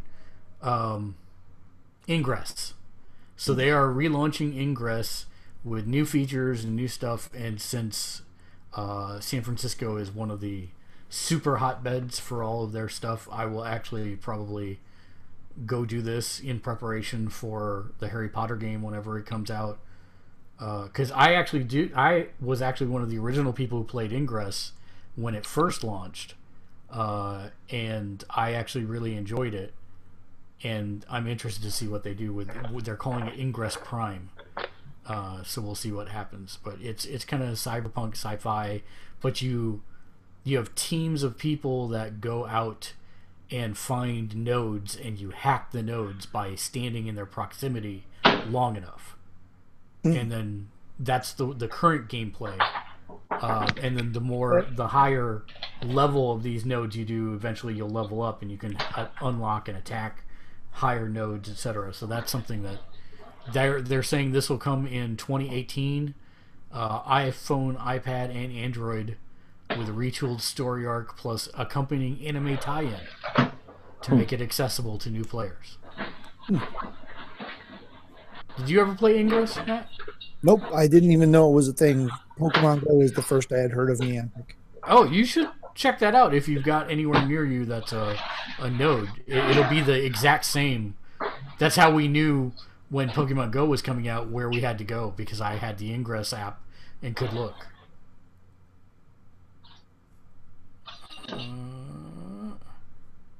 We already talked about Disney being close to buying X-Men Film Studio. Jordan Peele is backing a Twilight Zone reboot that will happen on CBS All Access. And I actually... Did you happen to see... Did either of you see Get Out? I have not, no. I watched the Everything Wrong with CinemaSins video for it. I would hope that was a fairly short one, because it was pretty good storytelling. Yeah, but I mean, it's just like the normal stuff that you generally find in one of those. Okay, good. I'm actually all for Peele propping up in a reboot, because Get Out has some serious commentary in it that I think that's needed in this day and age. But I'm still not going to subscribe to CBS All Access to watch it. Yeah, I didn't realize that was being put on there, so I'm kind of bummed, because I was actually interested in seeing that, and now I'm like, oh, that's sad. It is sad. But you know, we might as well get used to it, because we're all going to have to subscribe to the new Disney service, because Disney is our Lord and Savior and Overlord. Soon enough, they'll own everything. Yeah, just give all entertainment to them, and then we'll only need one service.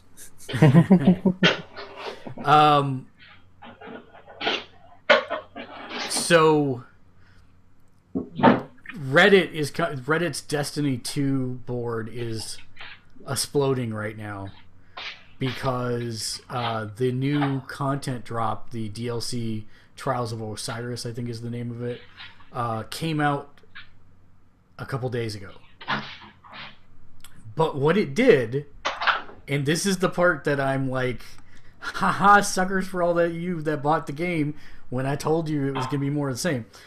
So apparently all the original content that came with Destiny 2, like all the end game content, you now have to be max level for in order to access. So if you didn't buy the DLC, since they raised the max level with the DLC, if you didn't buy the DLC, you can't max level and you can't access any of the content. Oh, so it's not locked at the original pre-DLC level. It's locked at the new DLC level. And everybody's going like, why are you doing this, Bungie? And then the other half of Reddit is going, we told you suckers not to give them money. It's like, oh, they can't get their stuff straight to save their lives. I mean, their community was already in a tizzy before Trials of Osiris came out, because a bunch of balancing stuff they did and a bunch of bad choices on their part. And now people are trying to levy legislation because of Battlefront 2. yeah, and so now it's like, oh, you guys, come on. I'm trying to say this in a measured way. My amount of respect for Bungie used to be through the roof. One of my favorite games of all time in terms of RTS tactical was a game that they made called Myth, and that they started as a Mac developer, and they made that game, and it was amazing. And then they went on to make the Halo series, and it was amazing. And I was really impressed with the mechanics of Destiny 1, but I got really mad at them, and I'm like, I'm just gonna step away and watch what happens with Destiny 2. And it's like they learned absolutely nothing from the first entire game that they made. They may have actually unlearned something. Yeah, I think so. And the worst part is that it's the consumers that are having to fund their learning curve. And so it makes me very upset. But go ahead. I mean, if the people are funding it, they're going to keep doing it. I mean, that's what it's going to boil down to. As long as they're making money off of it, it's going to continue. Do we know how it's earning versus Destiny 1? Is it less? No, I believe it was more. I believe they came out and said that it's doing very well for them. Well, this is why the DC movies haven't changed. So yep, I hear you. But yeah, it's a lot of, like, there is no middle ground on the boards on Reddit whatsoever. It's like, hey, they did this in D1 and you weren't smart enough to learn, and then the other people are like, hey, we're giving them, a chance, and this is the first time that I've ever played it because I bought it on PC, and they're like, well, you should have read the boards. And then there's other people who says the first time you see when a person or company demonstrates that they will act a certain way, don't be surprised when they repeat that behavior. And then it's still like, it's just like, I would love watching the internet implode sometimes. I shouldn't do that, but I do enjoy it. So we talked about the Marvel Cinematic Universe. We talked about the Marvel Television Universe. Get ready for the Marvel Podcast Universe. That's right.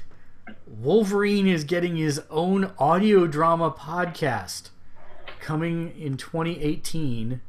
It's called The Long Good Night, and it will be, I believe, 18 episodes voiced by professional voice actors. 10 episodes. 10 episodes revolving around Wolverine.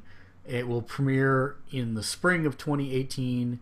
And then it will be on Stitcher Premium, and then it will be released across all other podcast platforms in the fall. And the story follows two agents as they track a serial killer in Alaska who they suspect is Wolverine. If Wolverine's in it, I will only listen to it if it's either voiced by Mark Hamill or what's-his-face who did the 90s animated series. Those are the only two acceptable Wolverine voices. So I actually don't know who this is. Richard Armitage, he was in The Hobbit. I don't know what he sounds like though. Let's look. YouTube.com, Richard Armitage.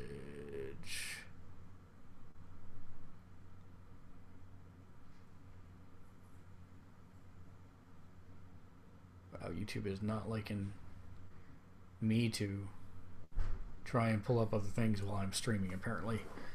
Yeah, so I don't know what he sounds like, but yeah, anybody can really do the gravelly bub voice. He's the leader dwarf of all the dwarfs in The Hobbit. The king? Yeah. I'd have to. Still doesn't help me since I haven't seen The Hobbit. About Thorin Oakenshield. Thorin, yeah. He was Heinz Kruger in Captain America. But it's been long enough time that I can't remember, and I'm sure he was doing a accent on it. So they're saying that they're going to use a lot of narrative tricks used in True Detective. He's Trevor Belmont's voice from the Castlevania Netflix series. Oh, he'll be fine. Yeah. He'll be fine. Yeah. So, anyways, what do you think about the premise of a Marvel podcast universe with its own continuity to keep track of and keep up on? I would rather it be one-offs. I would rather them be like, one-off trade type deals. It'd be too much. I mean, it's not like it's the Doctor Who audio dramas where, you can easily fit something into the storyline. Well, maybe you could. I don't know. I just love that we're taking. I've never done one of these, right? I'm reluctant to call these podcasts because I have a very specific idea in my head of what a podcast is. This is really an audio drama, right? It's like it's an old style radio drama. It's just happened to be delivered by MP3 via podcasting services. But I mean, I've listened to audio dramas before, so it's an interesting medium, and when done well. The old original Star Wars trilogy radio drama that NPR did is amazing. And the only voices it had, I think, were Mark Hamill and Anthony Daniels. I think are the only two voices that are from the movies. So yeah, no. Can I say it's 2017 and we're making audio dramas using high technology devices to do something that was done in the 1920s and 30s? And I love it. This is better for me than if it was a webisode series because I have absolutely zero time to sit down and watch YouTube. So if this is something I can throw into my podcasting app and it just downloads the next episode and I'm listening to it on my way back and forth from work, that works better for me. See, I'm trying to figure out when I'd listen to it because I don't have a commute anymore. What were you going to say, Mitchell? Speaking of YouTube series / webisodes, Ruby still going, and it's been doing good, I think, so far. Oh, good. Good. Yeah. Good. I'll have to catch up on that because I think we ended either it was at the end of season 1 or the end of season 2. I can't remember which, so I'll have to check that out. I'll ask you afterwards. Okay. Hawaii legislator Chris Lee explains his plan for games with loot boxes. Impossible. Unsupportable. Yeah, unsupportable. I'm not even going to spend a whole lot of time talking about it. Not going to happen. And I should take a second and say, people in the government don't even understand how technology works. There's no way that they're going to be able to oversight something as technical as loot boxes in video games.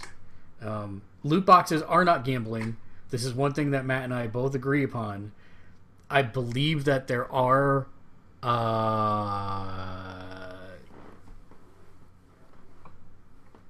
emotional hooks for the hunter-gatherer. It's a risk-reward. Yeah, but it is one of those things that once you overcome the barrier of getting somebody to spend money the first time, it becomes easier and easier for them to spend more money. And I think that is a real psychological issue and problem, but that's just consumerism at its core. That's any blind draw mechanic. And I think the fact that we have been exposed to blind draw mechanics probably 900% more than other human beings. Hate blind draw mechanics. It is what it is, and that's how companies make money, and it's not going to change. I don't think. Gotchas. I don't think that parts of the bill are without merit. Like, for example, transparency of percentages on the blind draws. That's a nice thing. Again, how you're going to enforce it, and what are the penalties realistically going to be? It's incomprehensible at this point to me that this could go anywhere. But I get that he's making the gesture, and maybe to rile up game developers and make them think about it, if nothing else. And kudos for doing that. I don't expect anything out of it, though. No, I published rates, because even like something like Quid will throw you what the current drop rate for any given thing in a set is. Well, they don't have to do that. That's their onus. Yeah, that's their own thing. Yeah, right. It's not gambling again. It's blind packs, which is different. But yeah, I wouldn't mind that. If it said, at any given time, here's the current drop rate for item X on this type of box. And they could boost them, occasionally. Okay, this is, for use Battlefront as an example because why not? Okay, hey, we're running a promotion on rare items and Starfighter loot boxes, and now all these things that were only a 2% drop rate before are now a 40% drop rate. That's going to incentivize people to drop money. I've never Not seen me. that But, jump. yeah. Yeah. Talking about dropping money, I will be dropping money because Atlas has announced today that Dragon's Crown Pro will be coming to the West, and they released a new trailer. They said it will come with 4K graphics and a re-recorded soundtrack created with a live orchestra, which, if you've played Vanillaware games, they don't really look bad or sound bad to begin with. No. So, it's kind of Another funny game that I never got beyond. I never got any further than completing basically the tutorial level. oh man, if you get that, you and I will play the heck out of it. It What is game? such a good game. Dragon's Crown. That is such a good game. It's one of the best beat 'em ups I think I ever played. Yeah, I didn't have a problem with it. It's just again got waylaid for something else. Yeah, I know. It's Odin Sphere. You remember Odin Oh, Sphere, right, yeah. Mitchell? But it's the same developer, same style, but 4-player multiplayer online. yeah. Huh. I'd probably go for that, except Yeah. screw you, Odette. Screw you. That's all I have to say. I don't think they said spring of 2018, so we've got a couple months. And I think that is, unless there's news that I'm missing. I've got some stuff. Okay. This week we got treated to the Altered Carbon trailer for Netflix's version of that book series. I've not read the book series. It's one of my reading sins. But the trailer looked like the best parts of Ghost in the Shell and Blade Runner all mashed together in some wonderful goodness. Since I just watched both of those movies, I'm talking not talking the Scarlett Johansson Ghost in the Shell. I'm just talking. I was going to say, you're not making a case for me, my friend. I'm talking the concept of Ghost in the Shell. I'm a big Ghost in the Shell fan, so yeah. Mega Man 11. Capcom is celebrating 30 years of Mega Man by releasing. I don't know if I like the graphics style from what I saw from the video. Why? I don't know. It just doesn't look right. I guess I prefer the style that they used for Mega Man ZX, if you remember what that looked like at all. That was like a Metroidvania type setup though, wasn't it? Yeah, kind of. It had a kind of semi-open world kind of view to it, but well, I mean, this one's still trying to be a Mega Man game. It's like Mega Man 8, right? The one that came out on PlayStation and it was just which Sega system it came out on, but so it's got a more 3D-ish look to it, but it's still a 2D game. Right. Having never been able to accomplish much in 9 or 10 because those were the most brutalist Mega Man games ever made. I don't know where 11 will fall in that difficulty scale, but it looks pretty amazing to me, and it's got all the maneuvering back that you had in 8 with the slides and the charge shots and that type of stuff. And I loved 8. So to me, this seems like seeing that style of it makes me excited because I loved 8, and this seems a lot like 8. Right. So we got to see at least one of the powers that we might be getting from one of the Robot Masters, or do we think that's just an inherent mechanic in the game that they're introducing in the trailer? Which one? The one where he popped 4 blocks into the sky. Oh yeah, that's definitely a Robot Master power that he's got. Yeah. Yeah. So we got to see that one, but it'd be cool to see what other ones we'll be getting into. Oh yeah, it's not till the end of 2018 that this game is coming out, so we'll have plenty of time to reveal the Robot Masters and what the powers are and stuff. Definitely. So this one, Ryan Reynolds has been that's cast what I was to just play going for. Pikachu. Ryan Reynolds will be the voice of Pikachu in the Detective Pikachu movie.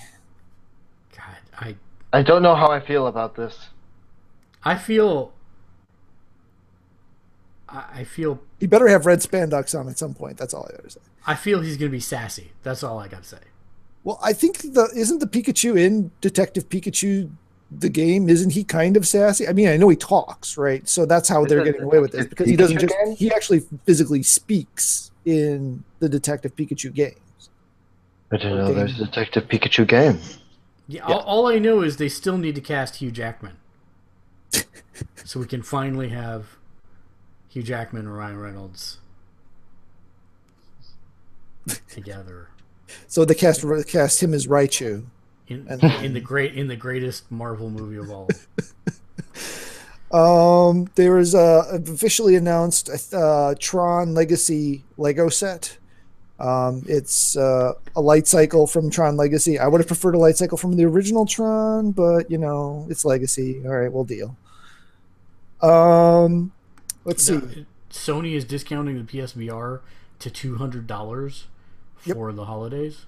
Yep, and they're also, I think pros are $50 off. Yeah. Yeah. Which is, $200 for a PSVR is a pretty good deal. I'm not gonna lie. That is, and that's even though only, right? I believe that is correct. Headset only. But you have the camera, don't you? And I have a camera. I have 2 waggle sticks. Yeah, you're good to go. Yeah, I think I have that much in Best Buy gift cards that I've been hoarding. Do it. Then you can chime in on best VR game of the year. We'll see. Which technically you're supposed to chime in on already, Mister. I didn't include it in my list because you have played VR games. Was that this? I guess that was this year, wasn't it? That was this year. Really? No, that was last year. No, that was last year. That was last year. Okay. So I mean, it's like I didn't chime in on mobile games except for one. Let's see. This one's just kind of a fun thing. I shared it on Facebook, but there's a video out there edited together of every time someone says the Force in a Star Wars movie. When you get to Rogue One, it's hilarious. Nice. Because it goes from 40 to like 140 just from all the times he says his little mantra. Nice. That's hilarious. So that's cute. So I gotta check that out. And that is all the news I had. I did have one piece of something that I forgot though. Is Agents of S.H.I.E.L.D. had its 2-hour premiere last week. Oh God, I still got to do that. Yes, do it. Do it now. I have to catch up and then watch it. Nobody's watched it yet, so I can't talk about it I talk about it with my wife and with the other 2 kids, but yeah, nobody else seems to want to watch it, which makes me sad. Well, I want to watch it. I just have to catch up and then watch it. And then... So, are they moving it to Fridays to die? Do you think that's what it is? If what they've done in the first 2 episodes is any indication, it doesn't feel like a show that's dying. That's kind of the concept. They think, I don't know why they moved it there. I don't understand why shows get put where they get put for what reasons. I've never understood it, especially now in a DVR and streaming world. Does what night something air really matter?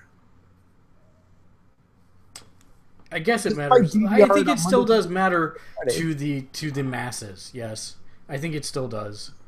I guess, but just because I might be watching, I don't know, Dancing with the Monkeys on a different channel when that airs doesn't mean my DVR isn't recording it and I'll watch it later. So to me, I don't really know that it matters. I hope not. I mean, there is some seriously good stuff that happens in these first 2 episodes. Well, I'm looking forward to it. I just haven't had a chance to do it. If it's going to die, it's aiming to go out on a high note. That's for sure. Good. Well, if there's no more news, then this is the part of the show where we like to thank our patrons. If you'd like to support us like our patrons do, you can head over to patreon.com/Gamersledge, where for as little as $1 a month, you can get your name on every show that we do. So at this point, we'd like to thank all of our patrons at the $5 and above mark. So thank you, Naomi, John, Ian, Regina, Bobby, and Justin. Thank you for pledging your support. And I got it right the first time. Had to think about it. Sounds like you wrote it down this time. Maybe I wrote it down. Why? You don't know me. And that's going to bring us to what we call final thoughts. The end of the show where we talk about what's going on, the last top of mind thing for the evening, and then we'll give you a piece of stoic wisdom that you can carry with you through the next week. Final thoughts, Mitchell. I wasn't thinking this through. Games, good. Shows, good. Watch them. Play games. All that good stuff. Matt, final thoughts? We are just slightly the youth over of the nation. Hey, caught that part. Are we human or are we dancers? We're neither. We're Star Wars fans, and we're 7, 8, 9, 8 days out. We're 8 days out from seeing what Mr. Ryan, whose last name is escaping, Johnson, I think so.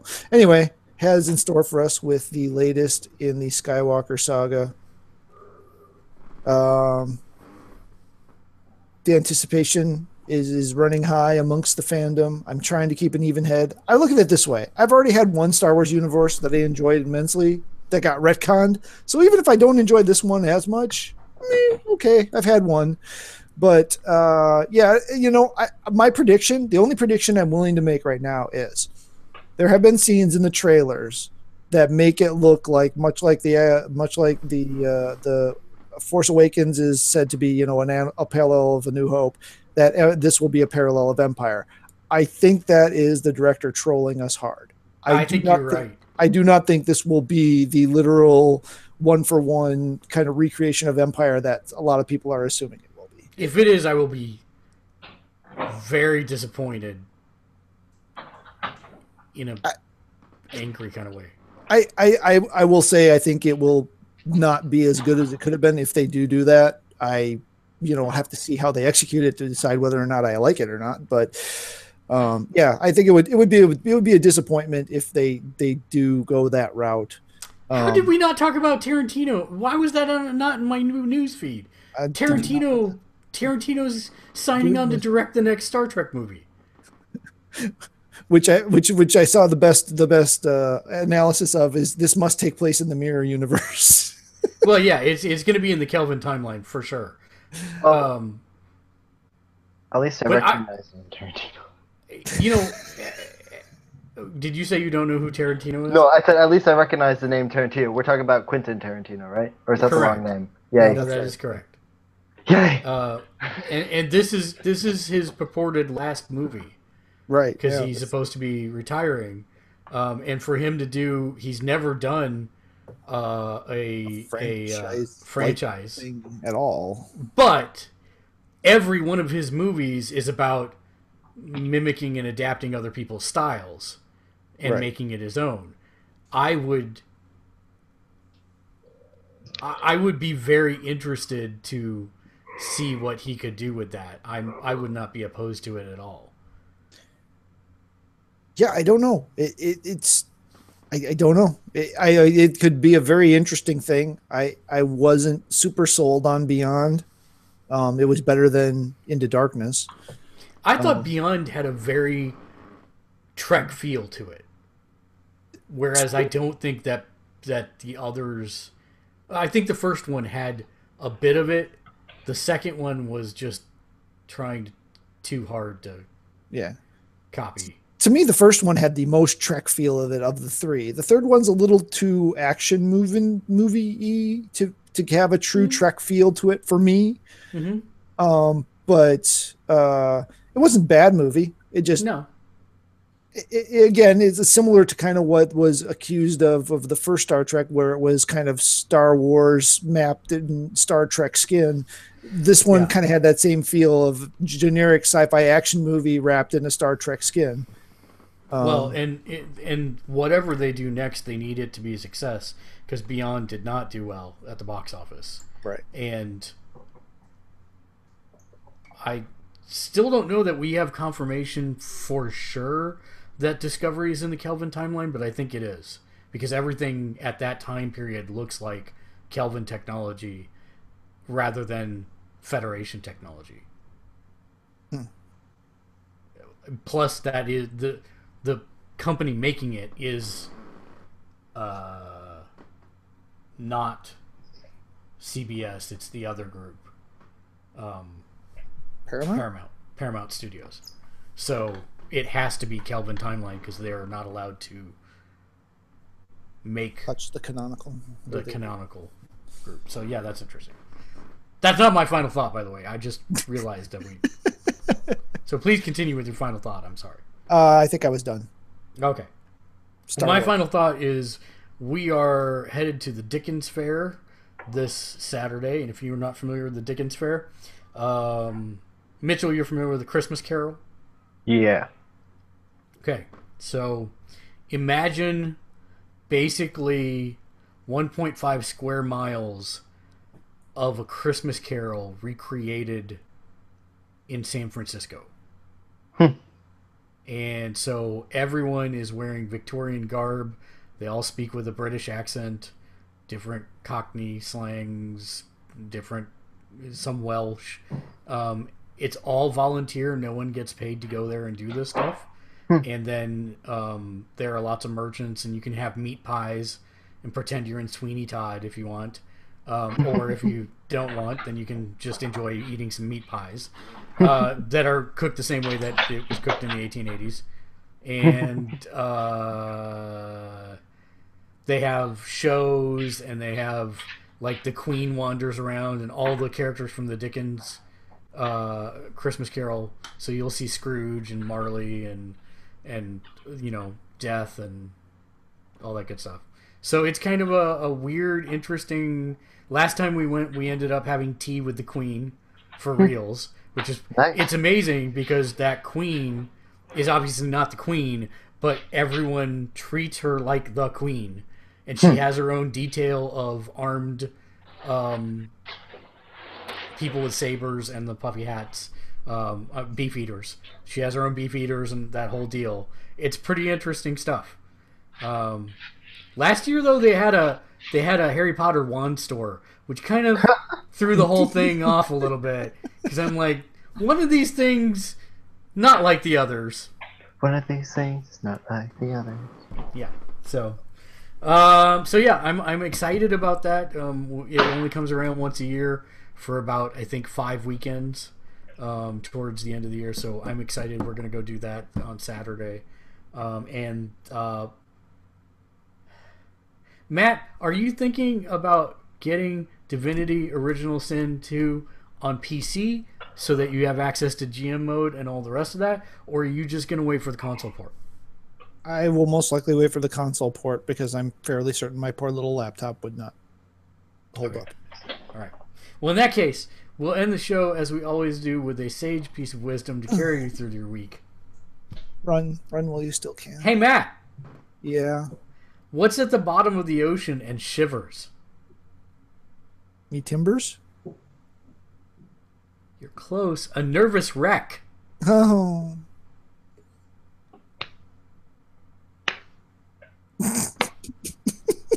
Best reaction ever. Until next week, game on. Oh, game on. Game on.